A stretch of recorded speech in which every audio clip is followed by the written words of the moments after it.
Hello class 12. Hello guys. I'm Binod Misra. I wish you a very happy and healthy morning to all of you. Dear students, today we shall go through the second lesson of the prose section. The second lesson of the prose section is A Fellow Traveler, written by Mr. A.G. Gardner or Alfred George Gardner. अर्थात गद्य भाग के second lesson का नाम a fellow traveller यानी सहयात्री या यात्री दोस्त है। Fellow means a friend, a mate, a fall, a companion और any individual. Traveller means a passenger और अ पासर बाय। इस पाठ के लेखक मिस्टर ए जी गार्डनर यानी अल्फ्रेड जॉर्ज गार्डनर हैं। Mister A G Gardiner was born at Essex in England in 1865 and died in 1946. He was the editor of the Daily News published from London. अर्थात mister A G gardener 1865 में England के Essex में पैदा हुए थे और उनकी मृत्यु 1946 में बकिंघम में हुई। वो प्रसिद्ध समाचार पत्र द डेली न्यूज के 17 वर्षों तक संपादक रहे, जो कि लंदन से प्रकाशित होने वाला एक महत्वपूर्ण समाचार पत्र था। प्रस्तुत पाठ एक प्रकार का निबंध या यात्रा संस्मरण है। So okay, let's come on the text. चलिए पाठ पर आते हैं।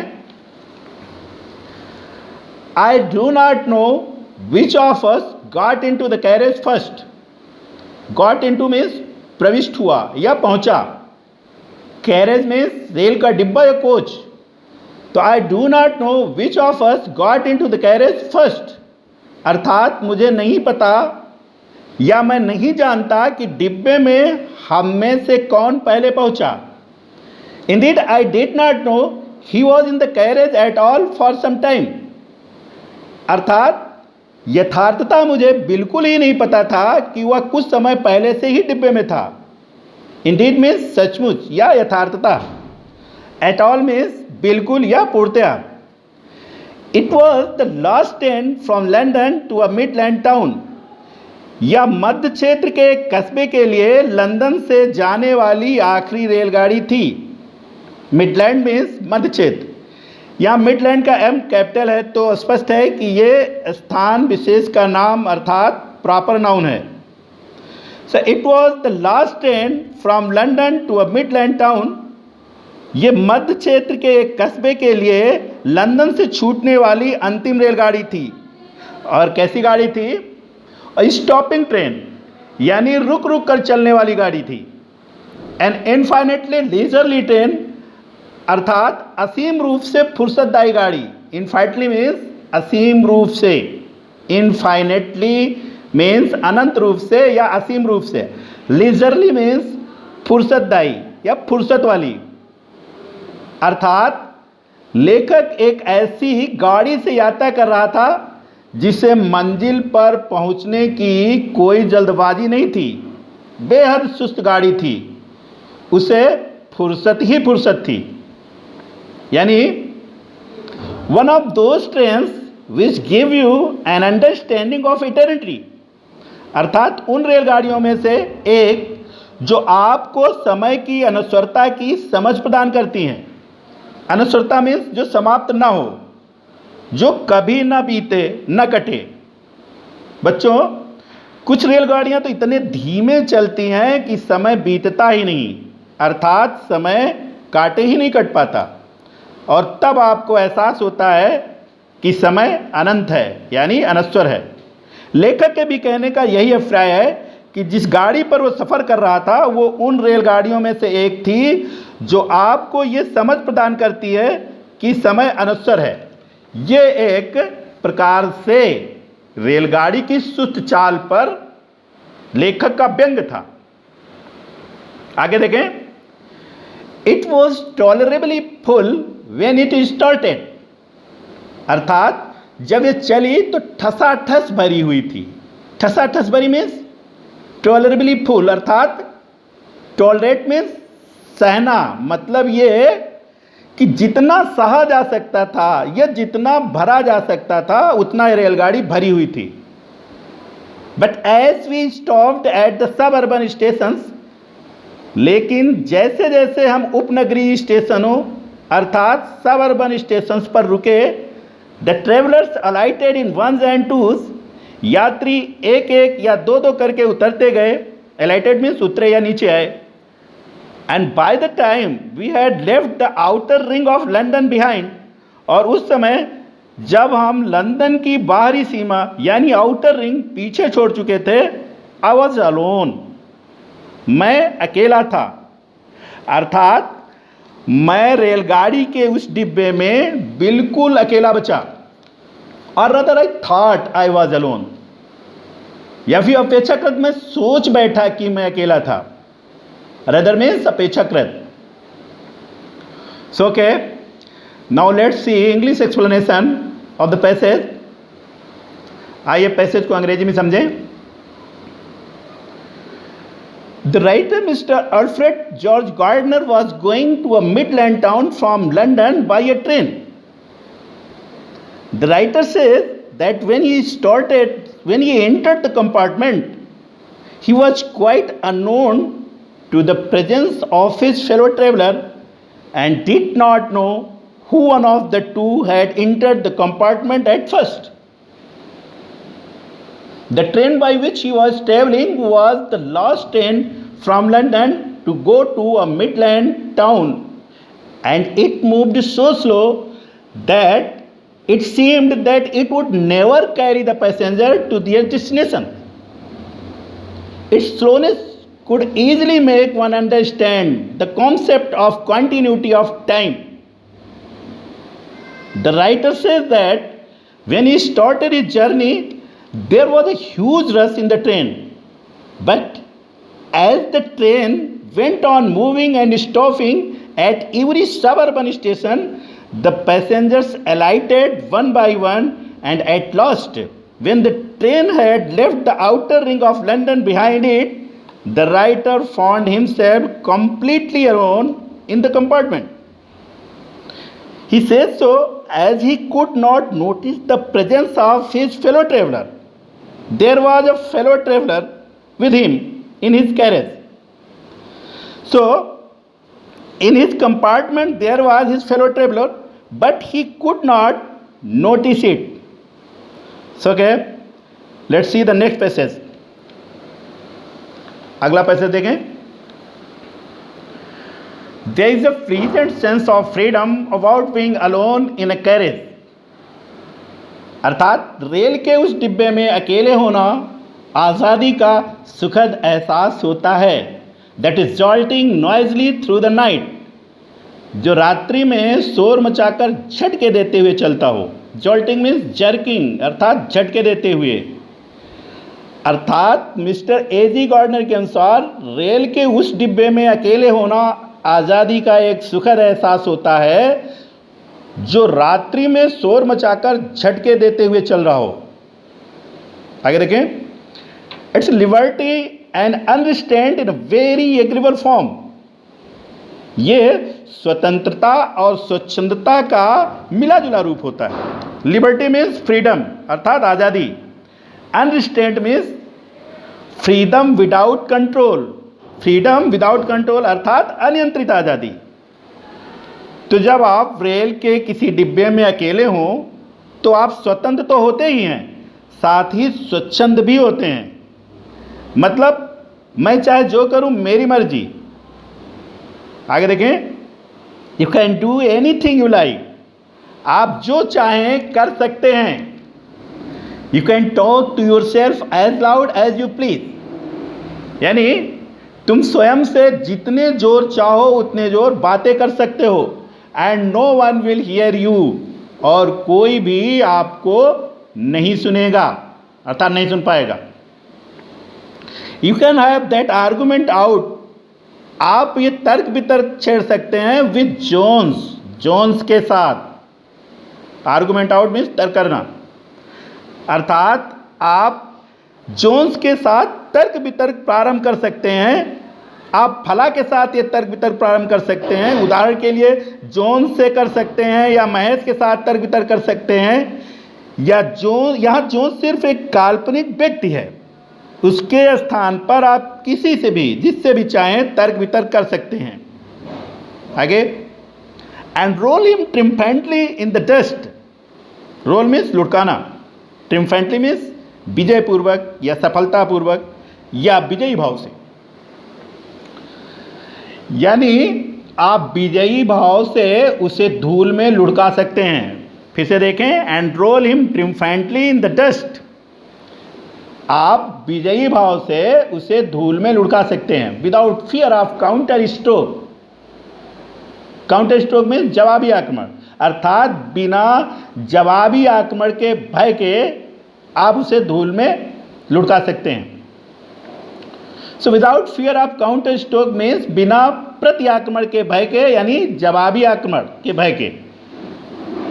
तो एक बार फिर से देखें, you can have that argument out with Jones, यानी आप जोन्स के साथ तर्क वितर्क छेड़ सकते हैं। And roll him triumphantly in the dust without fear of counter stroke, और आप बिना जवाबी आक्रमण के भय के उसे विजयी भाव से धूल में लुढ़का सकते हैं, यानी धूल चटा सकते हैं। You can stand on your head and no one will see you. आप अपने सर के बल खड़े हो जाएं, सर के बल खड़े हो सकते हैं, यानी शीर्षासन कर सकते हैं और कोई आपको नहीं देखेगा। यू कैन सिंग, आप गा सकते हैं, और डांस अ टू स्टेप, या 2 चरण नृत्य कर सकते हैं, और प्रैक्टिस अ गोल्फ स्ट्रोक, या गोल्फ प्रहार का अभ्यास कर सकते हैं। प्रैक्टिस मीन्स अभ्यास, जो कि नाउन है, और प्रैक्टिस मीन्स अभ्यास करना, जो कि वर्ब है। और play marbles on the floor without let और hindrance. Marble means little stone balls, छोटी छोटी पत्थर की गोलियां, या जिसको हम कंचे कहते हैं। लेट और हिंड्रेंस मीन्स रोक टोक या बाधा, मतलब या फिर आप बिना रोक टोक या बाधा के फर्श पर कंचे खेल सकते हैं। मतलब ये कि आप ये सारी चीज़ें बिना किसी रोक टोक या बाधा के कर सकते हैं। आगे देखें, you can open the window और shut it without provoking a protest. अर्थात आप खिड़की खोल सकते हैं अथवा बंद कर सकते हैं बिना किसी विरोध के उत्पन्न हुए। Provoke a protest means to create opposition, अर्थात विरोध उत्पन्न करना। Indeed, you can go on opening them and setting them as a sort of festival of freedom. वस्तुतः आप एक प्रकार के आज़ादी के त्यौहार की तरह उन्हें खोलना और बंद करना जारी रख सकते हैं। मतलब ये कि चाहे बार बार खिड़कियां खोलिए या बार बार बंद कीजिए, अकेले हैं तो आज़ाद हैं, और इस आज़ादी का जश्न आप ऐसे भी मना सकते हैं। You can have any corner you choose. आप कोई भी कोना जो चुने ले सकते हैं। And try all of them in turn, और बारी बारी से उन सब को आजमा सकते हैं। मतलब जब आप अकेले ही हैं तो कोई झगड़ा नहीं, कोई लफड़ा नहीं कि कौन कहाँ किस सीट पर बैठेगा। जहाँ चाहें बैठ सकते हैं, या थोड़ी थोड़ी देर हर कोने का मजा ले सकते हैं। You can lie at full length on the cushions. तुम पूरी लंबाई में, यानी टांगे फैलाकर गद्दों पर लेट सकते हो। कुशंस मीन्स गद्दे, यहाँ पर अर्थ है गद्देदार सीटें।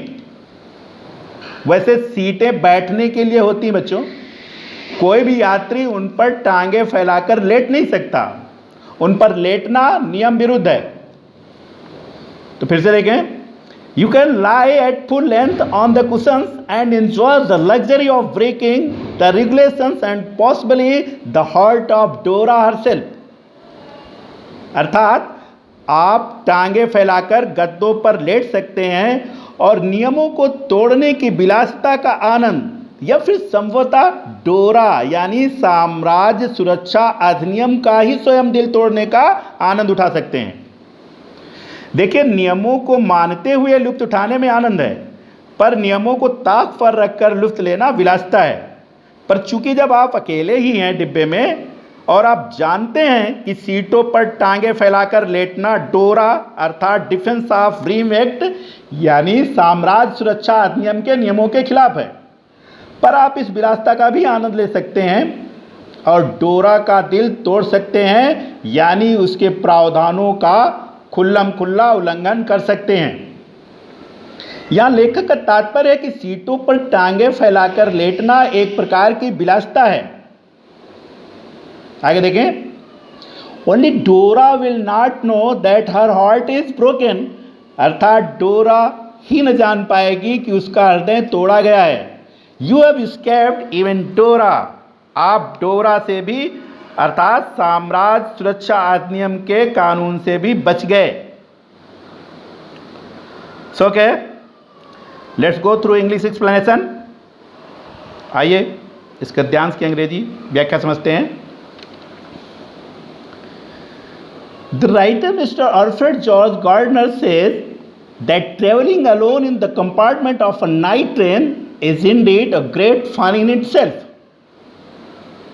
He says that the train that goes on making noise and jerking the traveler in a pleasant way really gives a nice feeling of being free and uncontrolled and combined, as he can do anything he likes.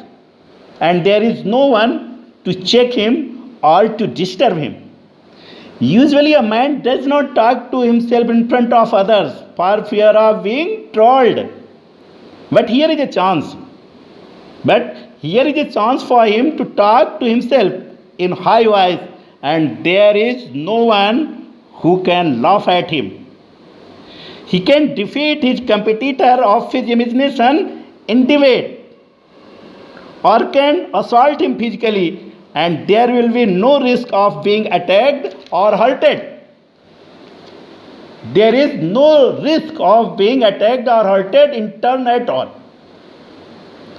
He can sing, dance, practice a golf stroke, play marbles at floor, or can stand on his head without obstruction or hesitation, as there is no one who can see him doing these things or can check him.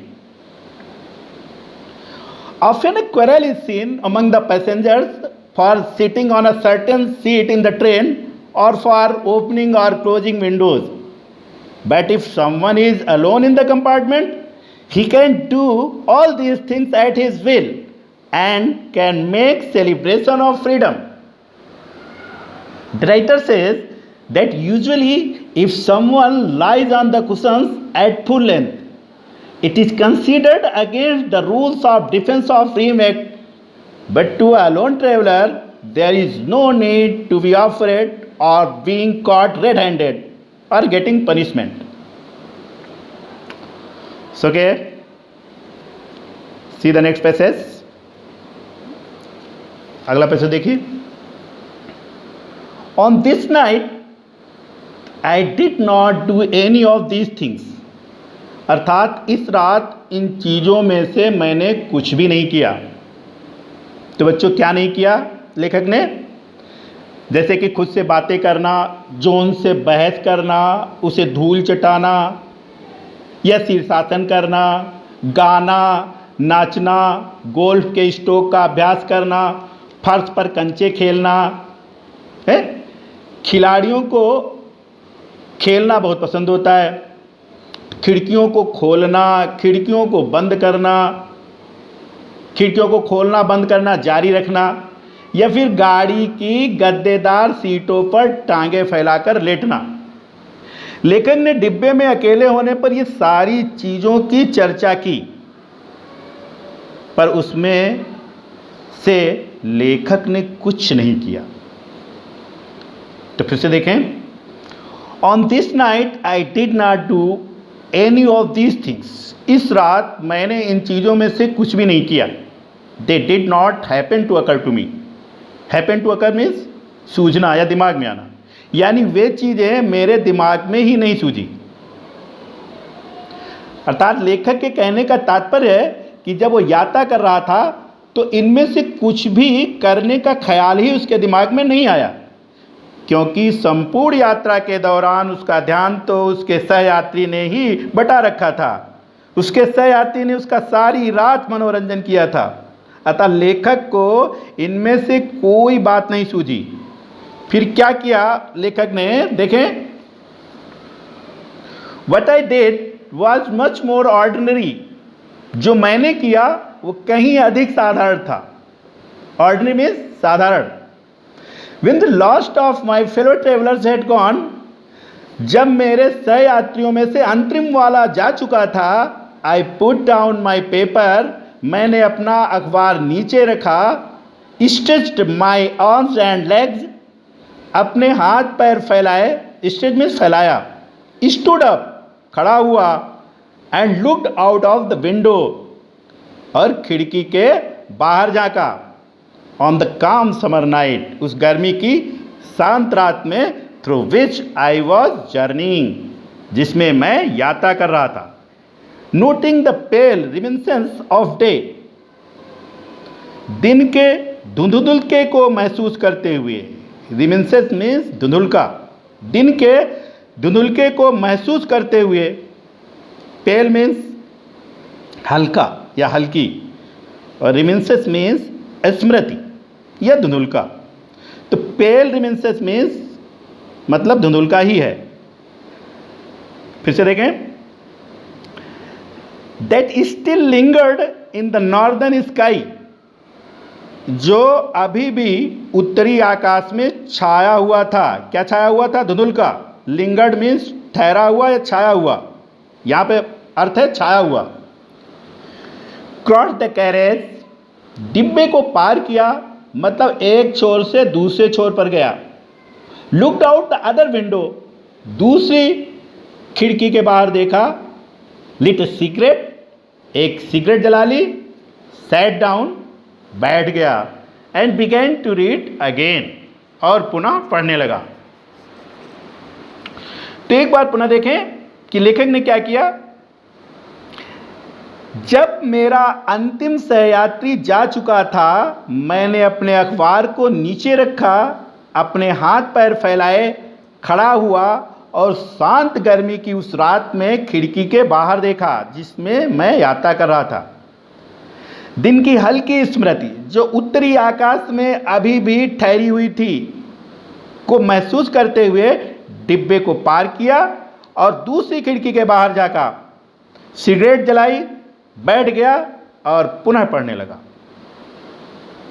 It was then, यही वो समय था जब I became aware of my fellow traveller, मैं अपने सहयात्री के बारे में सजग हुआ, अर्थात मुझे अपने डिब्बे में सहयात्री के होने का पता चला। तो बच्चों, जिस फेलो ट्रेवलर अर्थात जिस सहयात्री की बात लेखक कर रहा था, उसके उस डिब्बे में मौजूदगी का पता लेखक यानी मिस्टर अल्फ्रेड जॉर्ज गार्डनर को अब चला। कौन था उसका सहयात्री? देखें, he came and sat on my nose, वो आया और मेरी नाक पर बैठ गया। अब मिस्टर एजी गार्डनर की नाक पर कोई व्यक्ति तो आकर बैठेगा नहीं। फिर देखें कि कौन था उनका सहयात्री। He was one of those wingy, nippy, intrepid insects, अर्थात वह पंख वाला तेज निडर कीटों में से एक था। That we call vaguely mosquitoes, जिसे हम अस्पष्ट रूप से मच्छर कहते हैं। मतलब अन्य जगह इस कीट को लोग क्या कहते हैं मुझे नहीं पता, पर हमें हम लोग उस को अपनी भाषा में मच्छर कहते हैं। विंगी मीन्स पंख युक्त अर्थात पंख वाला, निप्पी मीन्स तेज या फुर्तीला, और इंट्रपेट मीन्स निडर या साहसी। इंसेक्ट मीन्स कीट या पतंगा, वैगुअली माने स्पष्ट रूप से, और मॉस्किटो मीन्स मच्छर। तो मतलब ये कि लेखक का सहयात्री एक मच्छर था जो उसी डिब्बे में विद्यमान था जिसमें लेखक यात्रा कर रहा था। आगे देखें क्या हुआ जब मच्छर लेखक की नाक पर बैठा। I flicked him off my nose, मैंने उसे झटक कर अपनी नाक से दूर किया। फ्लिक ऑफ माने झटका देकर भगाना। And he made a tour of my compartment, और उसने मेरे डिब्बे की एक यात्रा की। इन्वेस्टिगेटेड इट्स 3 डायमेंशंस, इसकी तीनों बीमाओं, अर्थात 3 बीमा। कौन सी 3 बीमाएं? 3 डायमेंशंस क्या होता है? वे बीमाएं होती हैं लंबाई, चौड़ाई और ऊंचाई। हर वस्तु जिसे हम देख सकते हैं उसमें 3 बीमाएं होती हैं। इसमें से एक भी बीमा गायब होने पर वह वस्तु हमें नहीं दिखाई देती। तो फिर से देखें, इन्वेस्टिगेटेड मीन्स निरीक्षण किया। तो इन्वेस्टिगेटेड इट्स 3 डायमेंशंस, यानी इसकी तीनों बीमाओं का निरीक्षण किया। विजिटेड ईच विंडो, प्रत्येक खिड़की का दौरा किया या प्रत्येक खिड़की को देखा। और fluttered round the lamp, fluttered means फड़फड़ाया, अर्थात बत्ती के चारों ओर फड़फड़ाया। Decided that there was nothing so interesting, और यह निर्णय लिया कि वहाँ कुछ भी उतना मज़ेदार चीज़ नहीं है। As that large animal in the corner, जितना कि वो कोने में बैठा हुआ विशाल जानवर, यानी लेखक। Came and had a look at my neck, आया और मेरी गर्दन पर एक नज़र डाली। अर्थात वो मच्छर पहले तो लेखक की नाक पर आकर बैठा। जब लेखक ने उसे एक झटके से उड़ा दिया तो उसने पूरे डिब्बे की एक यात्रा की। इसकी लंबाई, चौड़ाई और ऊंचाई तीनों बीमाओं का निरीक्षण किया।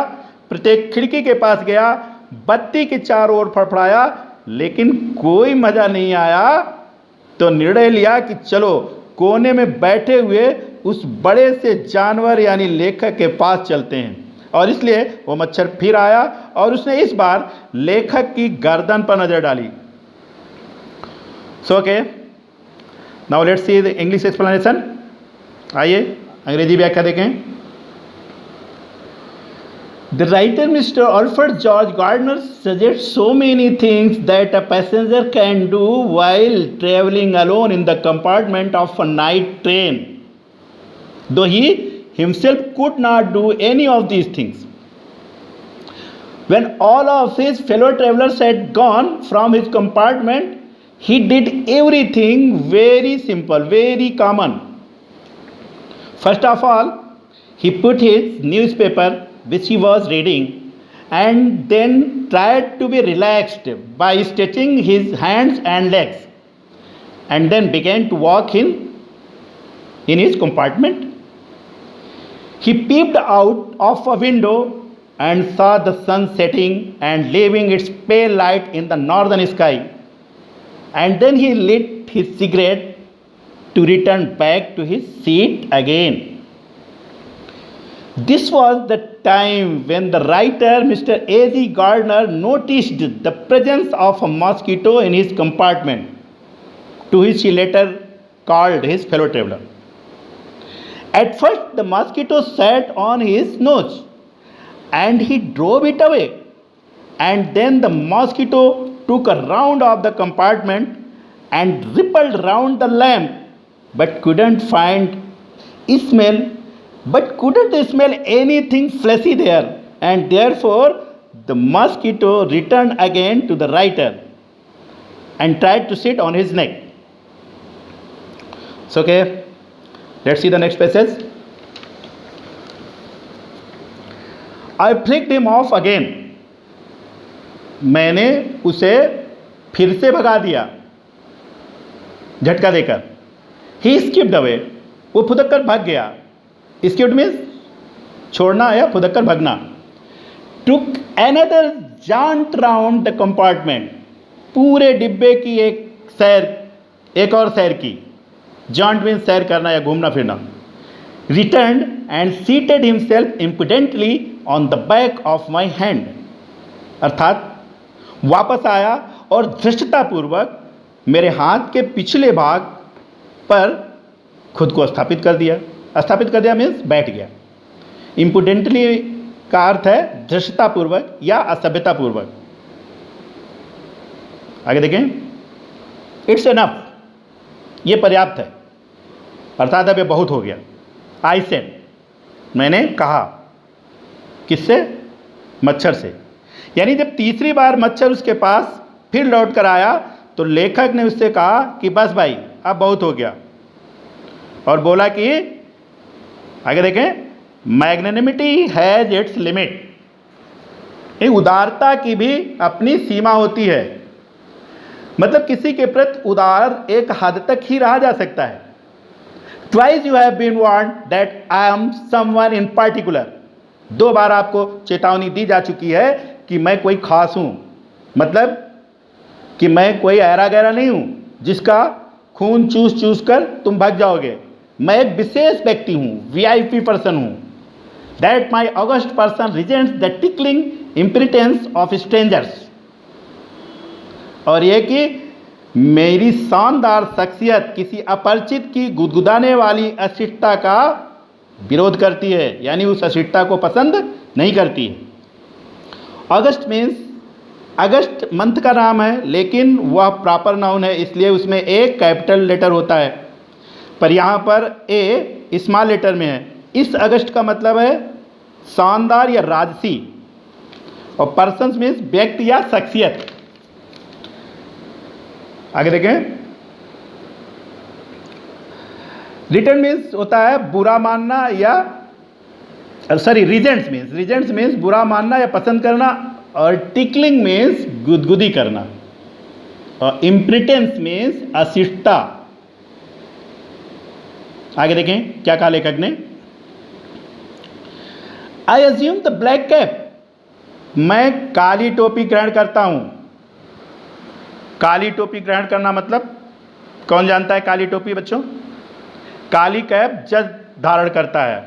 मतलब लेखक के कहने का अभिप्राय है कि मैं अब खुद को जज यानी न्यायाधीश मानता हूं। जज क्या करता है? अपराधियों को सजा सुनाता है। मच्छर ने अपराध किया और लेखक उसे सजा सुना रहा है। वो कहता है आई कंडेम्ड यू टू डेथ, मैं तुम्हें मृत्यु दंड देता हूं। कंडम मीन्स अपराधी ठहराना या निंदा करना, पर कंडम टू डेथ का मतलब होता है मृत्यु दंड देना। जस्टिस डिमांड इट, यह न्याय का तकाजा है, अर्थात न्याय इसकी मांग करता है।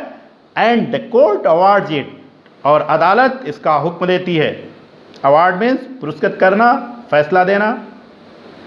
अब मृत्युदंड का फैसला लेखक ने मच्छर को सुना दिया। मृत्युदंड ऐसे ही किसी को अदालत थोड़े दे देती है, एकदम से उस पर मुकदमा चलता है और फैसले के समय उसके अपराध को बताया जाता है। तो लेखक ने मच्छर के अपराध बताने शुरू किए।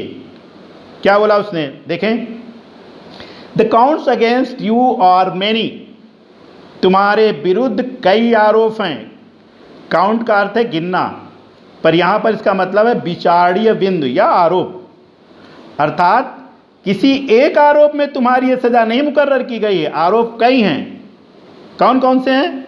आगे देखें, यू आर अ वैगरेंट, वैगरेंट मीन्स आवारा, यानी तुम एक आवारा हो। यू आर पब्लिक न्यूसेंस, तुम एक लोक कंटक हो। न्यूसेंस मीन्स बाधा या कंटक, तो तुम एक लोक कंटक हो, यानी तुम जनता को कष्ट देने वालों में से हो।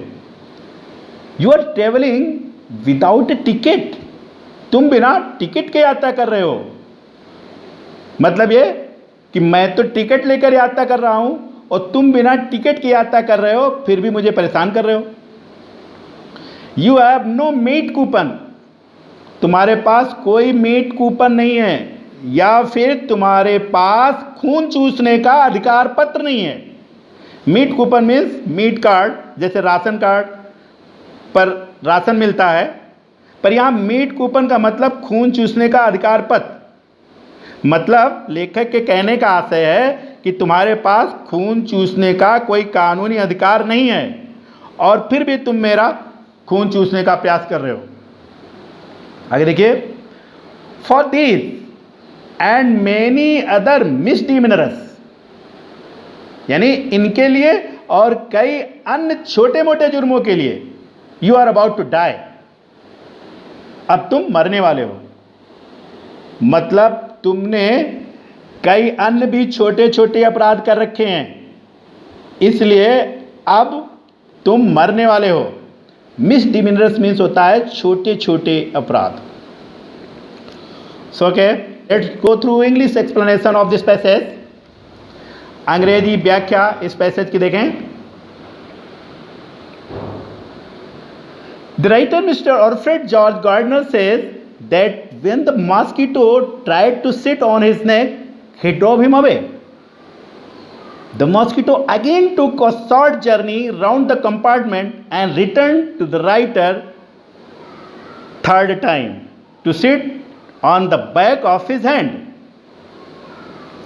Having seen the clear intention of the mosquito to disturb his repose or to suck his blood, the writer got furious and told him that he would not tolerate it anymore, as there was a limit of his being merciful to him.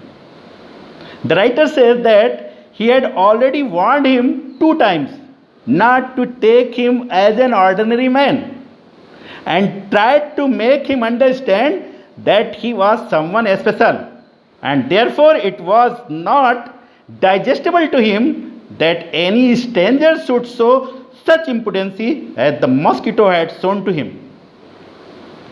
The writer was not ready to tolerate the tickling misbehavior of the mosquito anymore, and so, assuming himself in the role of a judge, he pronounced him the death sentence, means sentence of death, as per the demand of judiciary.